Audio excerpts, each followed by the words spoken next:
Good morning, ladies and gentlemen. Welcome to Veru's Inc. Investor Conference Call. All participants will be in listen-only mode.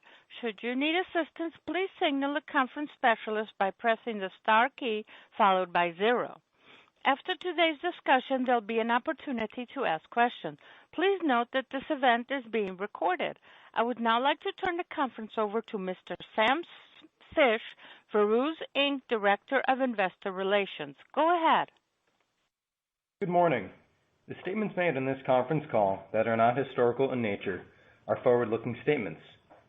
Such forward-looking statements reflect the company's current assessment of the risks and uncertainties related to our businesses. Our actual results and future developments could differ materially from the results or developments in such forward-looking statements. Factors that may cause actual results or development to differ materially include such things as the risks related to the development of the company's product portfolio, risks related to the ability of the company to obtain sufficient financing on acceptable terms when needed to fund development and company operations, risks related to competition, government contracting risks, and other risks detailed in the company's press releases, shareholder communications, and Securities and Exchange Commission filings. For additional information regarding such risks, the company urges you to review its 10-Q and 10-K SEC filings. I would now like to turn the conference over to Dr. Mitchell Steiner, Veru Inc.'s Chairman, CEO, and President. Thank you, Sam, and good morning. With me on this morning's call are Michelle Greco, CFO and CAO, Phil Greenberg, Executive Vice President, Legal, and Sam Fish, the Director of Investor Relations. Thank you for joining our call. Veru is an oncology and urology biopharmaceutical company with a focus on developing novel medicines for the management of prostate cancer. Before I provide the update on the clinical development of our drug pipeline and the commercialization of our products, as well as provide financial highlights for the third quarter fiscal year 2020, it is important to reflect on the great progress we have made transforming our company into an oncology biopharmaceutical company that is supported in part by a growing revenue cash-generating sexual health business. Not only are we planning for 2021 2 Phase 3 registration trials, one for Veru-111, our novel oral tubulin targeting agent to treat metastatic castrate-resistant prostate cancer, and the other for Veru-100, our 3-month GnRH antagonist long-acting depot to treat hormone-sensitive advanced prostate cancer, but also we expect to continue to grow our base sexual health business. In fact, we have had 10 quarters of continued significant growth for FC2 and Pre-Boost, known by the brand name Roman Swipes, and we plan to submit an NDA for Tadfin, the combination of tadalafil and finasteride for BPH late this year, to continue the prospects for even more revenue. The model is working. The transformation is near complete. Now let's focus on the significant progress we have made on the advancement of our drug pipeline. Veru-111 is a novel oral, first-in-class tubulin targeting agent that cross-links and disrupts alpha and beta tubulin subunits of microtubules. Veru-111 is in its clinical development to treat metastatic castration and novel androgen receptor targeting agent, which is enzalutamide or abiraterone, resistant prostate cancer, but prior to IV chemotherapy, a growing unmet medical need in advanced prostate cancer. The Phase 1b clinical study enrolled 39 subjects from 7 clinical sites in the United States. A standard 3x3 design was used to establish the maximum tolerated dose, to select a recommended clinical dose for Phase 2 study, and to assess preliminary evidence of anti-tumor activity. The maximum tolerated dose of Veru-111 was determined to be 72 milligrams, as 3 of 11 of these men had reversible grade 3 diarrhea. No grade 3 diarrhea was observed at doses of 63 milligrams or less per day. At doses of Veru-111 of 63 milligrams or lower per day, the most common adverse events were mild to moderate nausea, vomiting, diarrhea, and fatigue. There were no reports of neurotoxicity and no neutropenia observed at 63 milligrams and lower for the continuous oral 21-day daily dosing cycle. We have seen evidence of anti-tumor efficacy with PSA declines in objective tumor responses. 10 men, or 25% of the study subjects, received at least 4 21-day cycles of oral Veru-111. The study is ongoing as subjects are still on study without tumor progression. The median duration of treatment without progression so far is 10.5 months, with a range of 5.5 to 16 months. To better understand the clinical relevance of these preliminary findings, it is important to note that all patients with metastatic castrate-resistant prostate cancer at the time of enrollment into the Phase 1b had evidence of disease progression with at least one of the novel androgen receptor-targeted agents, either abiraterone or enzalutamide. In fact, 44% of the subjects in the Phase 1b had failed both enzalutamide and abiraterone. In contemporary studies recently reported in the scientific literature for this similar population of men, the median observed time to cancer progression while being treated with an alternative androgen-blocking targeting agent was approximately 3.6 months, and even less, like 2.5 months, for men that have failed both the androgen receptor targeting agents, abiraterone and enzalutamide. We're also near completion in the enrollment of our approximately 40 men in the open-label Phase 2 portion of the clinical trial in 14 U.S. centers.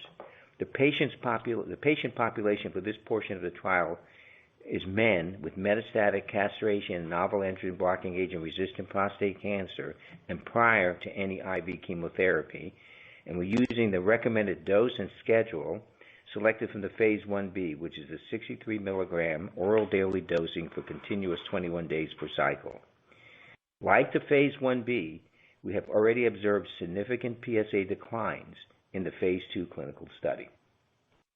We have the clinical, safety, and anti-tumor efficacy data necessary from the Phase 1b clinical study to move forward to select the patient population, Veru-111 dose and schedule for the Phase 3 registration trial.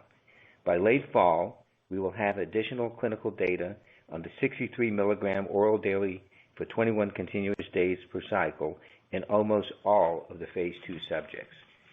Recently, we have received positive FDA input, agreement, and regulatory clarity for our proposed Phase 3 registration trial program. The Phase 3 trial is designed to be an open-label, single pivotal randomized clinical study to evaluate the efficacy and safety of Veru-111 versus an alternative androgen receptor targeting agent in men with metastatic castration-resistant prostate cancer who have developed cancer progression while receiving one androgen receptor targeting agent. The primary endpoint will be radiographic progression-free survival. By having radiographic progression-free survival as the primary endpoint, the sample size of the Phase 3 study could be potentially between 200 and 300 men, which is a substantially smaller size study, clinical study, that might otherwise have been required if the primary endpoint was overall survival. We plan to submit the final Phase 3 clinical registration study protocol to FDA in the fourth quarter of calendar year 2020. We anticipate starting the global Phase 3 pivotal registration clinical study in the first quarter of calendar year 2021. We also plan to meet with the European Medicines Agency to obtain their input as well. This pre-chemotherapy space in men who have metastatic castration and androgen receptor targeting agent resistant prostate cancer is currently one of the fastest growing unmet medical needs segments in advanced prostate cancer. There are currently no FDA-approved drugs for this indication. According to IQVIA, oral drugs abiraterone and enzalutamide for advanced prostate cancer had over $6 billion in 2018 global annual sales and $3.1 billion in the U.S. Men who have failed these novel androgen receptor targeted agents are the same patients that Veru-111 is currently targeting, which we estimate represents about a $5 billion annual global market. In summary, the objective with respect to the clinical development of Veru-111, which has a unique drug mechanism of action, as it does not target the androgen receptor, is to position Veru-111 as the next go-to drug in men who have metastatic castrate-resistant prostate cancer and who have developed prostate cancer progression while being treated with an androgen receptor targeting agent like abiraterone or enzalutamide, but prior to using IV chemotherapy. An advantage to Veru-111, an oral medication with a favorable safety profile, is that it can also be prescribed not only by the medical oncologist but also the urologist. The results from the Veru-111 clinical program firmly positions Veru as an oncology-focused biopharmaceutical company. The results from the Phase 1b/2 clinical study of Veru-111 have been accepted for oral presentation at the prestigious European Society for Medical Oncology, ESMO, Virtual Congress in 2020 to be held September 19th to the 21st. Mark Makowski, MD, PhD, Assistant Professor of Oncology at the Johns Hopkins Sidney Kimmel Comprehensive Cancer Center, will be the presenter.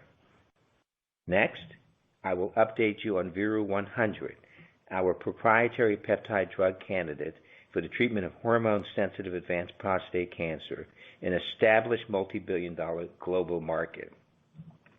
The target product profile for Veru-100 is commercially and scientifically compelling as having a number of anticipated advantages over currently available androgen deprivation therapies. Veru-100 is a long-acting gonadotropin-releasing hormone antagonist, also known as a GnRH antagonist. This formulation was designed to be administered as a small volume, subcutaneous 3-month depot injection without a loading dose. As a GnRH antagonist, it is intended to immediately suppress testosterone with no testosterone surge upon initial or repeated administration and no testosterone micro-increases, which may adversely affect patient outcomes, a problem which potentially occurs with the approved LHRH agonist drugs like Lupron, Zoladex, and Eligard. As previously mentioned, we've received agreement from FDA that the development program for Veru-100 may follow an expedited pathway. Based on this FDA input, the company plans to commence a single open-label, multi-center dose-finding Phase 2 clinical trial in approximately 35 men, followed by a single open-label, multi-center Phase 3 registration clinical trial in only approximately 100 men. Veru has made great progress in scaling up the GMP manufacturing of the drug product for the clinical trials of Veru-100. The company intends to submit an investigational new drug application by the end of 2020 so that we can commence the open-label Phase 2 clinical study by Q4 calendar year 2020.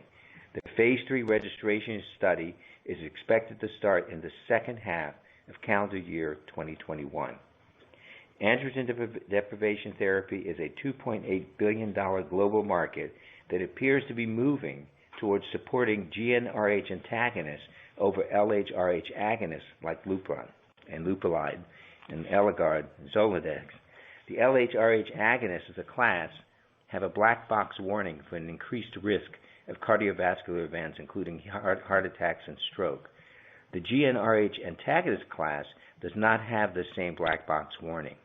Recently, a randomized Phase 3 study in 930 men that compared an LHRH agonist to a GnRH antagonist confirmed that the incidence of cardiovascular events was significantly lower in men receiving GnRH antagonists.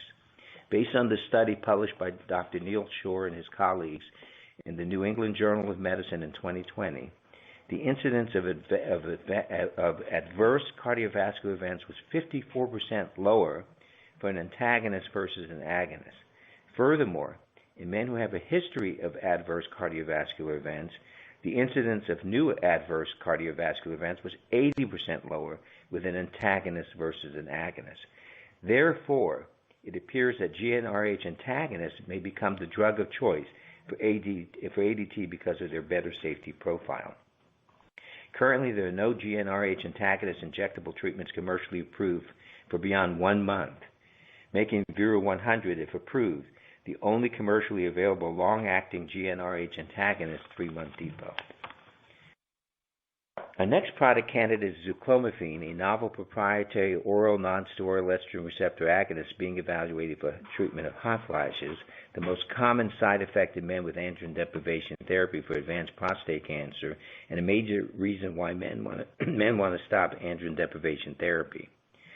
The next step is to have an end of phase 2 meeting with FDA for the zuclomiphene program and to obtain agreement on the phase 3 clinical program design that will be acceptable for approval. We will provide details of the design and the timing of the study after we have met with the FDA.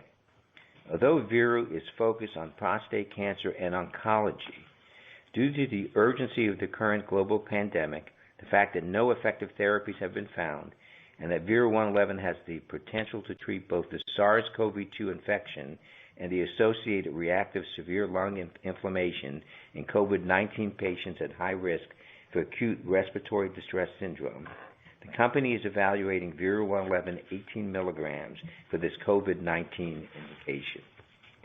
Drugs that target microtubules have broad antiviral activity by disrupting the intracellular transporter viruses such as SARS-CoV-2 along the microtubules. Microtubule trafficking is critical for viruses to cause infection. And furthermore, microtubule depolymerization agents that target alpha and beta tubulin subunits of microtubules, like colchicine, have had evidence of strong anti-inflammatory effects, including the potential to treat the cytokine release syndrome, also known as a cytokine storm, induced by the SARS-CoV-2 viral infection that seems to be associated with the high COVID-19 mortality rates. In fact, we recently reported the results of an in vitro study conducted by a team of researchers at the University of Tennessee Health Science Center to determine if VERU-111 can suppress toxic shock levels of these key cytokines of the cytokine storm. The effects of VERU-111 on cytokine production was assessed by stimulating isolated mouse spleen cells with an endotoxin that causes shock, and this is called lipopolysaccharide, we just call it LPS. The cells were stimulated with LPS for 1 hour and then incubated overnight with VERU-111 to mimic the clinical cytokine release situation and the cytokine levels were then analyzed. At a concentration that represents blood levels of VERU-111 observed in clinically dosed patients, VERU-111 at 40 nanomolar significantly reduced at a p-value less than 0.001 the production of key cytokines known to be involved with the COVID-19 cytokine storm. TNF-alpha was minus 31%, IL-1 alpha was minus 123%, IL-1 beta was minus 97%, IL-6 was minus 85%, and IL-8 homolog was minus 96%. This reduction was similar to or greater than, depending on the specific cytokine, to what's been observed with dexamethasone at 10 nanomolar, which is a steroid and a known inhibitor of toxic shock cytokine production. Suppression of these key cytokines may be an effective way to prevent clinical deterioration of patients with COVID-19 to ARDS.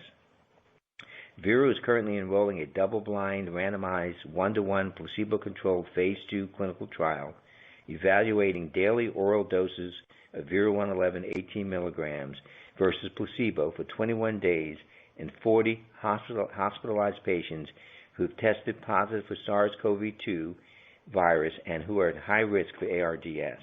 The primary efficacy endpoint will be the proportion of patients that are alive without respiratory failure at day 22.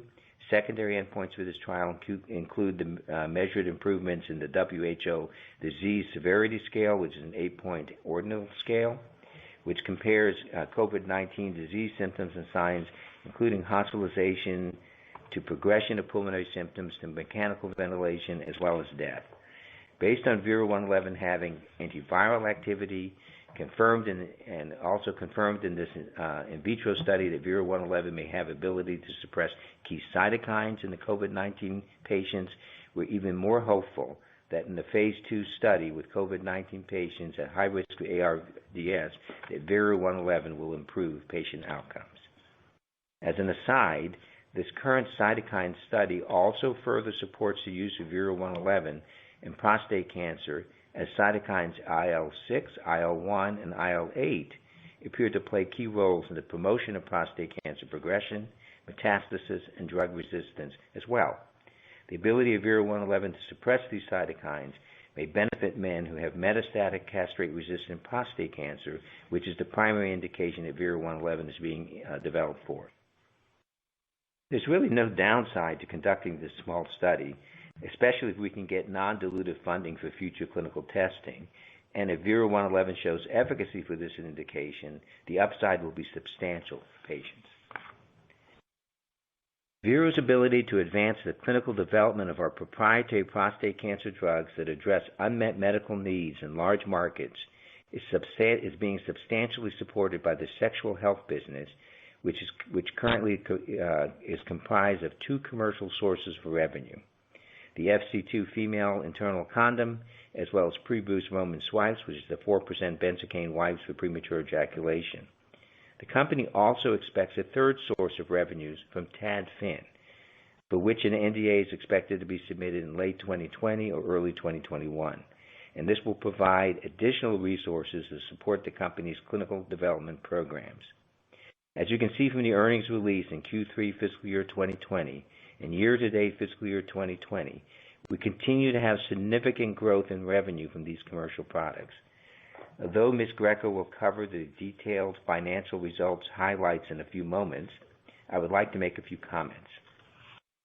We again have the pleasure of reporting robust growth in fiscal year 2020 and expect further increases in FC2 sales in both U.S. prescription sales and public sector for the rest of the year.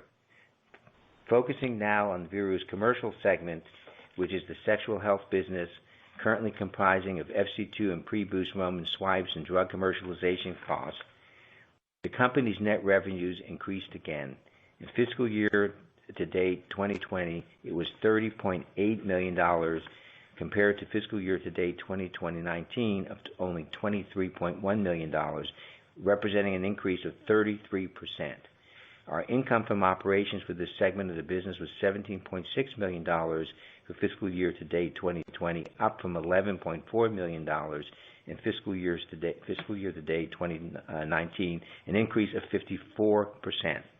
In fact, to give you a sense of our growth trajectory, for all of fiscal year 2019, we sold 159,000 units of FC2 into the U.S. prescription market, while we sold just in the first 3 quarters of fiscal year 2020, 234,000 units of FC2 into the U.S. prescription market. As you can see, our base commercial business is doing very well, and as a standalone business would be quite valuable, as we're experiencing significant growing revenue and income from operations. It should also be noted that we do not have a sales force and minimally spend on marketing and selling these products. This continued revenue growth and profit and positive cash flow from the base commercial business has allowed us to substantially invest in the development of our prostate cancer clinical programs, which enhances the value of Veru for our shareholders.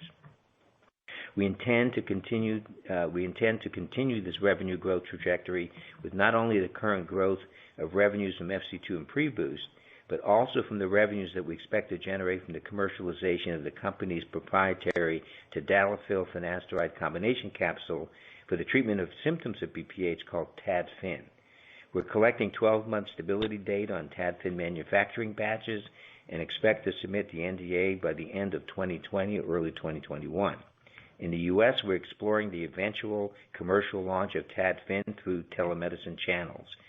As you have seen, we've had great success with our other products using this sales channel. We expect Tadfin to add substantial near-term revenues with high gross margins to the existing and growing revenues from FC2 and pre-boost Roman swipes.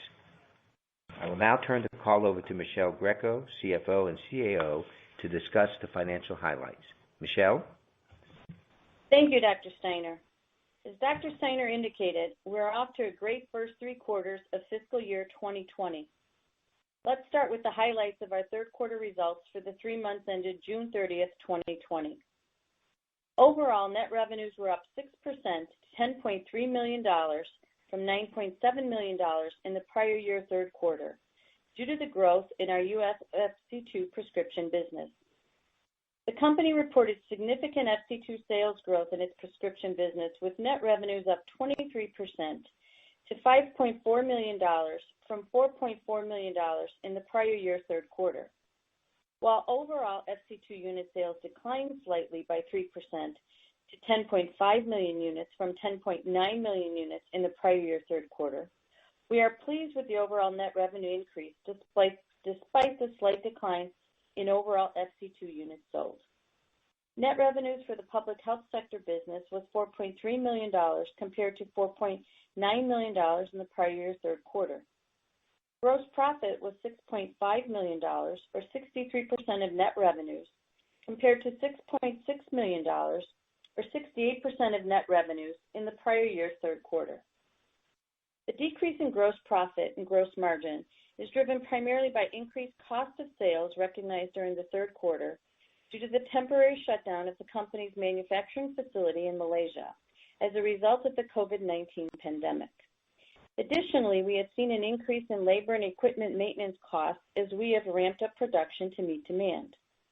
We are pleased to report that our FC2 Malaysian manufacturing facility is back up and running, with volumes consistent with volumes prior to the COVID-19 pandemic Malaysian government ordered shutdown. These financial results for the third quarter reflect shipments of 3.6 million units under the new tender orders from South Africa. We previously announced that we won 75% of the South African tender, representing up to 120 million units over 3 years for the total tender. This translates to approximately 30 million units per year for our company and potentially $10.4 million in revenue per year for a total of approximately $30 million over 3 years. We started shipping these orders from South Africa during the third quarter of fiscal year 2019 and to date have shipped 10,080,000 units. We continue shipping South Africa orders during the current fiscal fourth quarter. Operating expenses for the quarter decreased by $501,000 to $7.9 million compared to the prior year third quarter of $8.4 million, primarily due to the decrease in research and development costs, which fluctuate due to timing of drug development activities. Additionally, the company received a potentially forgivable loan of approximately $540,000 under the Paycheck Protection Program of the CARES Act. The forgivable loan was treated like a government grant and recognized as a reduction in operating expenses during the quarter. As a result, we recorded a reduction to selling general and administrative expenses of approximately $420,000 and a reduction to payroll-related research and development costs of approximately $120,000. Non-operating expenses were $1.4 million compared to $933,000 in the prior year third quarter and primarily consisted of interest expense and change in fair value of the derivative liabilities related to the synthetic royalty financing. We entered the synthetic royalty financing during March of 2018. For the quarter, we recorded a tax expense of $241,000 compared to a de minimis tax benefit in the prior year third quarter. The effective tax rate for this quarter is 8.6%, and for the prior year quarter is basically zero, due to recording a valuation allowance against the net operating loss generated for the quarter in the U.S., which is the majority of the pre-tax loss for the period. The bottom line result for the third quarter of fiscal 2020 was a net loss of $3 million, or 5 cents per diluted common share, compared to a net loss of $2.8 million, or 4 cents per diluted common share in the prior year third quarter. Turning to the results for the 9 months ended June 30th, 2020. For the first 9 months of fiscal 2020, net revenues were up 34% to $30.8 million from $23.1 million in the prior year period. As a reminder, total net revenues for all of fiscal year 2019 were $31.8 million. Overall, FC2 unit sales totaled 27.5 million compared to 28.1 million units in the prior year period. Net revenue from the U.S. prescription business was up 95% to $18.4 million from $9.4 million in the prior year period. It's also worth noting that all of fiscal year 2019 U.S. prescription revenues were $14.1 million. Net revenue for the public health sector business was $11.2 million compared to $13 million in the prior year period. Net revenue for pre-boost Roman swipes increased to $1.2 million from $623,000 in the prior year period. Gross profit was up 34% to $21.2 million from $15.8 million in the prior year period. Gross margin was flat at 69% due to an increase in cost of sales resulting from increased labor, transportation, and equipment maintenance costs and increased costs incurred during the temporary manufacturing shutdown in Malaysia as a result of the COVID-19 pandemic, which offset the increase in the U.S. prescription business. Operating expenses increased to $24.7 million compared to the prior year period of $20.8 million, primarily due to the increase in research and development costs.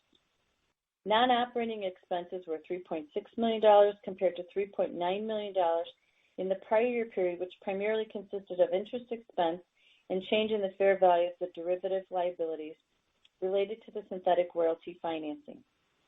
For the 9 months, we recorded a tax expense of $30,000 compared to $117,000 in the prior year period. The effective tax rate for both 9-month periods is close to 1% and is due to recording a valuation allowance against the net operating loss generated during those 9-month periods in the U.S., which represents the majority of the pre-tax loss for the periods. The company has net operating loss carryforwards for U.S. federal tax purposes of $42.6 million, with $14.4 million expiring in years through 2038, and $28.2 million, which can be carried forward indefinitely. And our UK subsidiary has net operating loss carryforwards of $61.7 million, which do not expire. The bottom line result for the first 9 months of fiscal 2020 was a net loss of $7.1 million, or 11 cents per diluted common share, compared to a net loss of $9 million, or 14 cents per diluted common share in the prior period. Looking at the balance sheet, as of June 30th, 2020, our cash balance was $15.4 million, and our accounts receivable balance was $4.1 million. Our net working capital was $9.5 million at June 30th, 2020, compared to $2.8 million at September 30th, 2019. During the 9 months ended June 30th, 2020, we used cash of $1.6 million in operations, and we received net proceeds from financing activities of $10.8 million, primarily due to $13.4 million that relates to the sale of shares under the 2020 purchase agreement and the 2017 purchase agreement with Aspire Capital. Overall, we're delighted to see the continued increases in sales in the U.S. FC2 prescription business and the increasing sales in pre-boost Roman swipes to Roman Health Ventures, and look forward to increasing FC2 sales in the global public health sector business in the fourth quarter. These revenue sources continue to be important sources of funds we use to invest in our promising pharmaceutical clinical development programs as we continue to transform our company into an oncology and urology biopharmaceutical company with a focus on developing novel medicines for the management of prostate cancer. Now I'll turn the call back to Dr. Steiner. Thank you, Michelle. We have enjoyed yet another strong financial quarter, which has allowed us to significantly advance our clinical programs. In fact, we now are into our 3rd year of growth in our FC2 U.S. prescription business. Looking forward to the rest of fiscal year 2020, we expect our revenues to continue to be strong and growing towards a record year. With the improving performance of the sexual health business, we believe that we will be able to substantially invest in the continued clinical development of our prostate cancer drug candidates, as well as to submit the NDA and, if approved, commercially launch Tadfin, which will provide even more revenue, adding to the already growing revenue from FC2 and pre-boost Roman swipes. We anticipate a steady flow of important positive news for Veru over the next few months to 1 year. For Veru 111, our oral tubulin targeting agent, we will report open-label efficacy and safety clinical results for the Phase 2 clinical trial for Veru 111 in patients with metastatic castration and androgen receptor targeting agent resistant prostate cancer. We plan to submit the Phase 3 pivotal registration trial protocol in calendar year Q4 2020, and start the phase 3 registration clinical trial in calendar year Q1 2021. For Veru 100, our novel peptide GnRH antagonist 3-month depot formulation, we will complete GMP manufacturing of clinical supply of Veru 100, submit the IND, and initiate a phase 2 clinical trial, and by the second half of calendar year 2021, we will initiate a phase 3 pivotal registration clinical trial. For zirclomifene, our oral estrogen receptor agonist, will have a face-to-face end of phase 2 meeting with FDA. We plan to complete the phase 2 clinical program for COVID-19 and subjects with high risk for ARDS, submit the NDA for Tadfin. We plan to continue to demonstrate robust growing revenues for our commercial products FC2 and Pre-Boost Roman swipes. And we will also have secured partnerships with some of our drug products. We have substantially transformed our company into an oncology biopharmaceutical company supported in part by a growing revenue, cash-generating sexual health business. The model is working. The transformation is near complete. With that, I now will open the call to questions. Operator? Ladies and gentlemen, at this time we will begin our question and answer session. To ask a question, you may press star then 1 on your telephone keypad. If you're using a speakerphone, we ask that you pick up your handset before pressing the keys to ensure the best sound quality. To withdraw your question, please press star then 2. Please limit yourself to 1 question and 1 follow-up. If you have further questions, you may re-enter the question queue.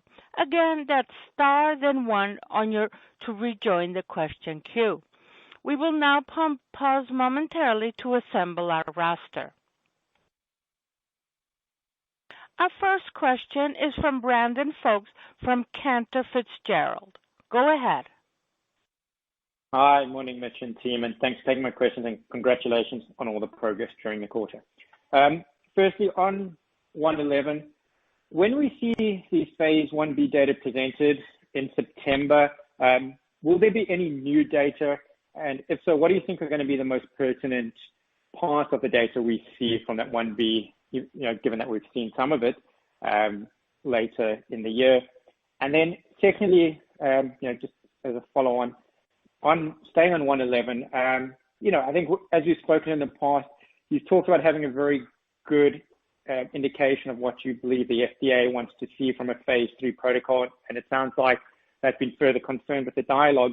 But maybe just as the phase 2 progresses, do you envision any amendments to the phase 3 protocol? And what are some of the factors there that you're watching in the phase 2 that could still meaningfully affect the phase 3 protocol? Thank you. Good. Okay, so really the first question is basically you're going to be presenting data at ESMO in the fall. Is there anything new that you're going to be presenting?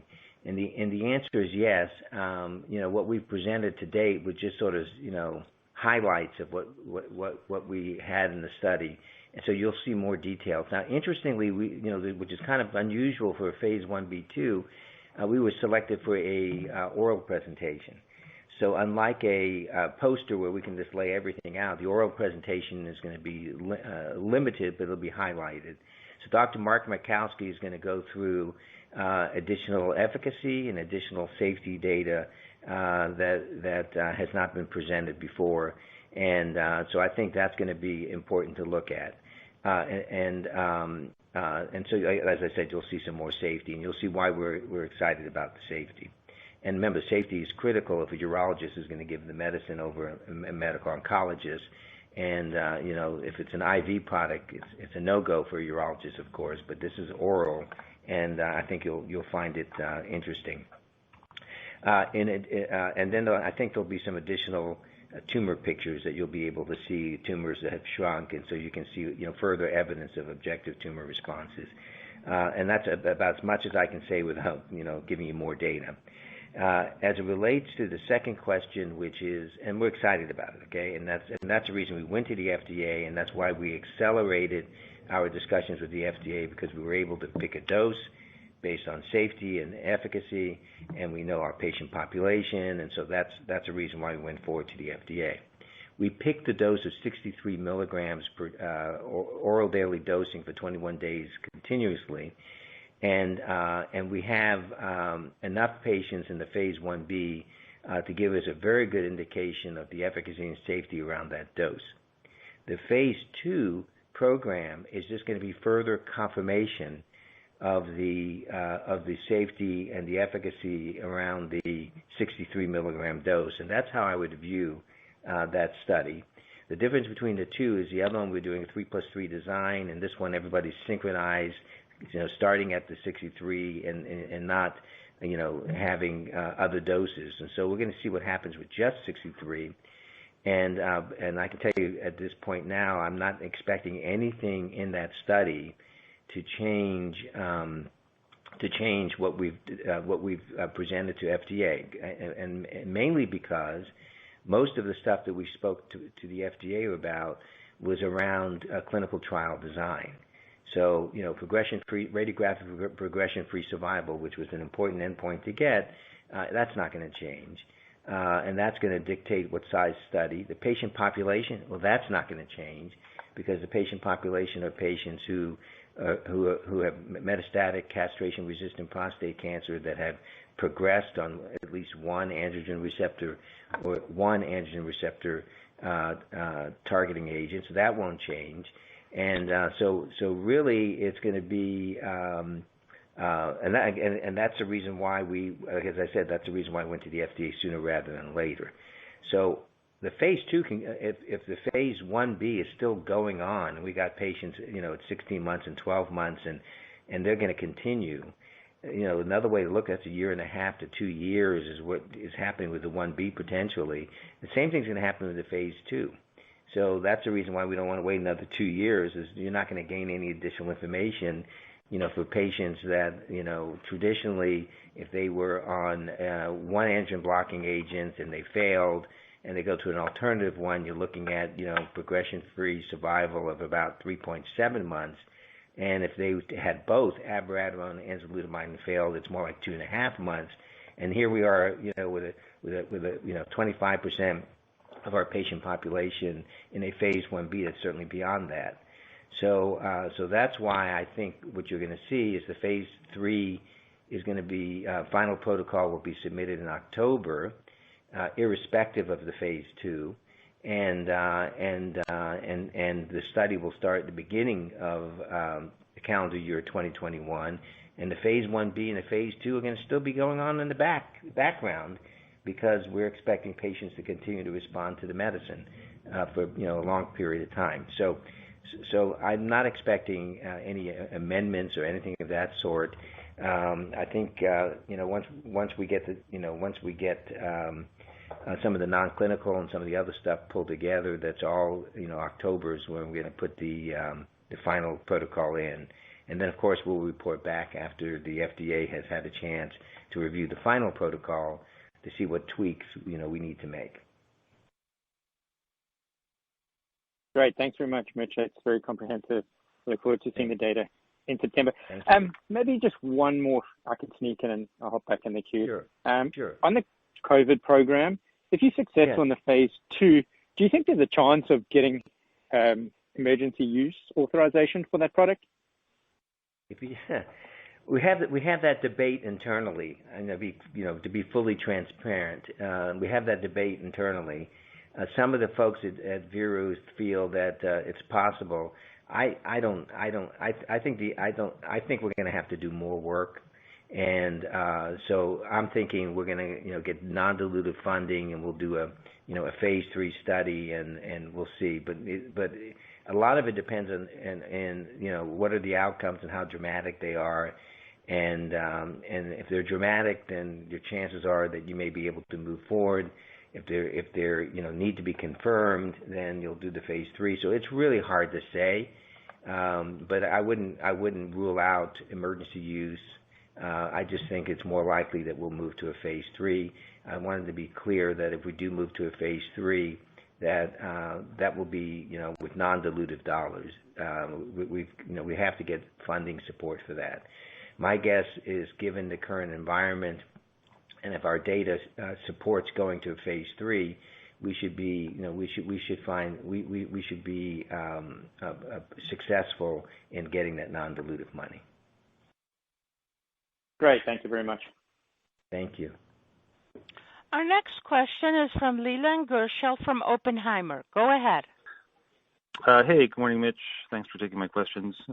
Congrats on all the progress. Want to ask, you've been having great success with the commercial business, growing revenue, obviously great margins, but you will be facing, increased expenses with the phase 3 in prostate cancer, probably the one of the more expensive, if not most expensive trials you've run to date. So just wanted to ask in terms of how we should think about modeling, would you expect that the commercial would be sufficient to fund that with your other operations? How should we think about, potential, capital financing that may occur perhaps in 2021? Then I have a follow-up. Thanks.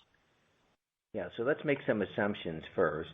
The first assumption is that if the commercial business continues to grow at this rate and that we're not using any money for marketing and selling for the most part, and that all that gross profit and and the more we make and the fixed costs are going to take less of that, right, but on a percentage basis. So every additional dollar that we get is pretty much going to drug development. And FC2 and pre-boost, I'm telling you, 2021 looks very, very good. So again, continued growth. And so if we're in the order of, as we reported, in 3 quarters in, and we're at $30.8 million in revenue, and it looks like we're going to finish this year off as a record year, and next year is supposed to be another record year. How does that magnitude of money match up with what we would potentially have to spend in a phase 3 program? So we have 2 phase 3 programs that we're facing for next year. One is the bigger one, I should say, which is going to be between 200 and 300 patients. And from a money standpoint, that's probably in the order of about $20 to $25 million. And then we have a 100-patient study, which is going to be the GnRH antagonist, and that one is more like the 100 patients, and testosterone is the endpoint, and all that expensive work with CT scans and all that. We don't have to do that. And so that would be, that study would be more in the range of about, $10 million or something like that. So, but that's not going to start till the second half of next year. So if you start looking into money, if you're between, $25 to $35 million in money that you need over the next 18 months, it's not a far stretch that our commercial business can help pay for a substantial amount of that. And so it puts us in a very, very good position to be opportunistic. And if people begin to realize the full value of the underlying sexual health business, which on its own clearly has more value than we're trading at today, with that kind of cash, and it's continuing to grow in spite of COVID. That base business alone means that if anybody invests in our company, they're getting the drugs for free. And so my thinking is that we will be opportunistic as it makes sense, but if not, we are generating enough revenue and cash coming from the sexual health business that over 18 months we would be able to self-fund a substantial portion of it. Okay, that's helpful. And then in that same vein, given the success you've had with the sexual health business, I know you'll have TadFin, coming down the pike, and that'll be, a meaningful increment to that. But would you, or are you considering adding yet other products to the commercial business, just given how you don't need to really, worry about sales force costs and things like that? You can kind of plug into the telemedicine channel and benefit from additional revenue. How should we think about, those kinds of thoughts? So let's take a step back. We started working in telemedicine 2.5 years ago. Is that right? 2.5 years, something like that. And the reason I say that is, everybody's comfortable with telemedicine post-COVID, and because COVID has forced everybody as a disruptor to start looking at telemedicine as an alternative to visiting doctors. And now people are not even, doctors not only is family not allowed to come in when the patient comes to see a doctor, do you think they're going to let a sales rep in? So the world has changed, right? And so I feel sorry for the companies that are launching products in this current environment. Now we chose telemedicine, and the reason we did that is because it turns out that the new generation are very comfortable using their cell phones or their smartphones to order anything from bottled water they want that evening at their home to prescription products where they don't want to wait to get the prescription. They don't want to wait to stand in line at the pharmacy. They don't want to wait for the pharmacy to get it. They just push a button and they get it. And female contraception took the lead, and were able to attract folks to their website, through their marketing dollars. And now all of these women that were in colleges were sent home. And so instead of going to the infirmary to pick up their birth control, they now have to find alternative sources. And guess what? They end up getting online, and they're starting to move towards the telemedicine platforms. And just like the first day that you went to Amazon and bought something, you said, boy, this is pretty cool. So you're not just going to buy that one product, you start to add other products. So the telemedicine folks are beginning to realize they need to offer a portfolio of products. And so, yes, I think what you're going to see in telemedicine, they're going to continue to grow, and that the model is going to change. As it relates to us, we're kind of doing that, right? We started out with the female condom business. We put that into telemedicine. Then we did pre-boost, put that into telemedicine, and took it, literally removed it from a sales force that was your traditional marketing and selling, got rid of that sales force, whether it was a license that we no longer had, we got rid of, or it was an internal group of people that we had to let go as we structured it into a different model. And so TadFin seems to fit that model as well, because it's a BPH product, but it has other benefits. But BPH is a men's health, sexual health issue. And yes, we're in talks with telemedicine groups to help us launch that. And the power of telemedicine is that once the FDA makes assuming we get an approval, you push a button and you've got all these patients in your universe that for the telemedicine universe that you can bring in and begin to consult and then provide a prescription, and it's just amazingly efficient. So, would we continue to grow the sexual health business with other products? The answer is yes. Why would we not? Even though our focus is prostate cancer and that kind of stuff, and then we're going to continue to be focused in prostate cancer, that's our core business, we will be opportunistic, particularly when it doesn't mean it costs our shareholders anything. If it's a matter of taking advantage of our contacts and growing the business, and we can do a deal where the other party makes money, we make money, but we're not spending money, and 1 + 1 = 5 in the core sexual health business. Do that all day long, and that's kind of what we're seeing now. I mean, we hit a critical mass in which we're actually being called by these telemedicine groups to see if we have products for them. So this is a very interesting time, and we're trying to adapt to it, and I think we've done a good job taking at least 2 products now, and soon a 3rd product, and showing that this is real. And we did this pre-COVID, and now I think COVID-19 going forward is disrupted the whole field. That we're kind of in the right place for that. Great, that's really helpful. Thanks for taking the questions, and we look forward to the data at ESMO. Thank you, appreciate it. Again, if you would like to ask a question, please press star then 1. To withdraw your question, press star then 2. Our next question is from Yi Chen from H.C. Wainwright. Go ahead. Hi, good morning. Thank you for taking my question. The U.S. prescription sales of FC2 at $5.4 million in fiscal 3rd quarter seems to be lower than $7.0 million in the fiscal 2nd quarter and $6.1 million in the fiscal first quarter.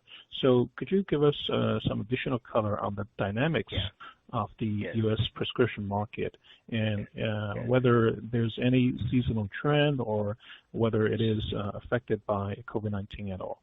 Thank you. Yes, good question. So the question is, it looks like this quarter there's a little dip in the U.S. prescription sales, even though over the fiscal year, it's clearly, we're way ahead.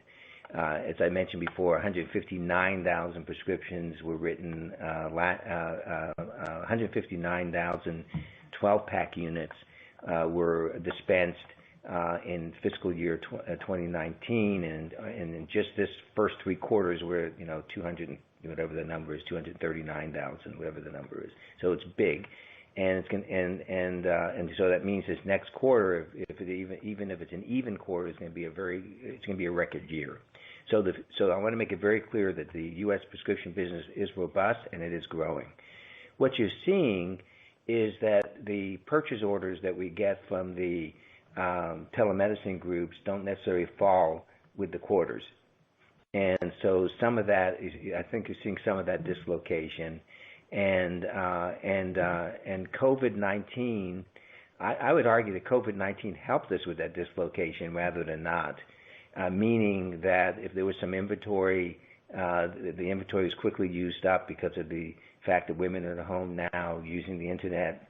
And what we've heard uniformly from the FC2 telemedicine providers, or I should say the customers, is that COVID-19 did indeed increase their business. And so I don't think COVID-19 is going away, so I think our next year is going to look robust as well. But I think some of that dislocation, again, is how the purchase orders come in. But I'll let Michelle, do you want to add a little color to that? Sure. The other item that we did see was, customers working on building inventory. And so they were, and figuring out how much inventory they wanted to keep on hand versus how quickly they place orders and turn it around and have a sell-through. And so we did experience some of that. And as Mitch said, our customers will put in a 3-month purchase order and then pull down from that as they see fit. And that just doesn't coincide all the time with what we're seeing, as we cut off our quarters. Okay, thank you. Thank you. Our next question is from Kumar Raja from Brookline Capital Markets. Go ahead.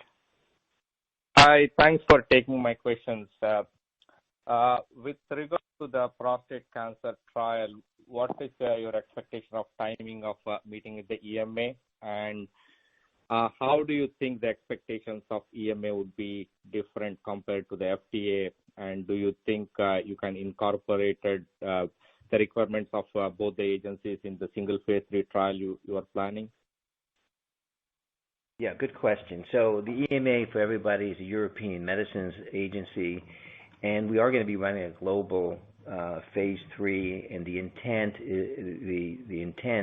is that the global phase 3 would serve for registration both in the U.S. and with the EMA. And so with that said, you got to pick and choose. And so the first step is to get FDA input. The FDA and EMA have tried very hard to harmonize their advice globally. But just to be safe, we want to make sure that they agree. And I will tell you that, based on some of the other prostate cancer studies that have been done and have met with the EMA, that what the FDA is allowing us to do is not specific to us. It seems to be where the FDA has settled in terms of endpoints in this space. So we are going to meet with the EMA probably late this year.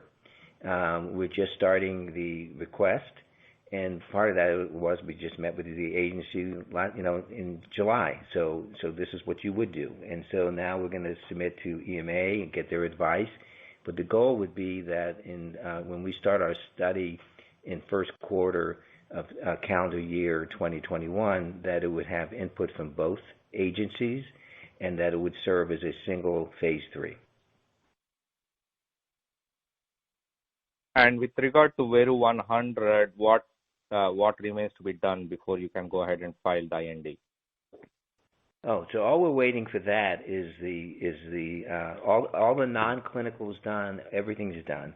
Only thing that we're waiting on is GMP manufacturing. As you know, when you GMP manufacture a peptide, it's a little different. It takes a little bit more time, and you've got other issues all worked out.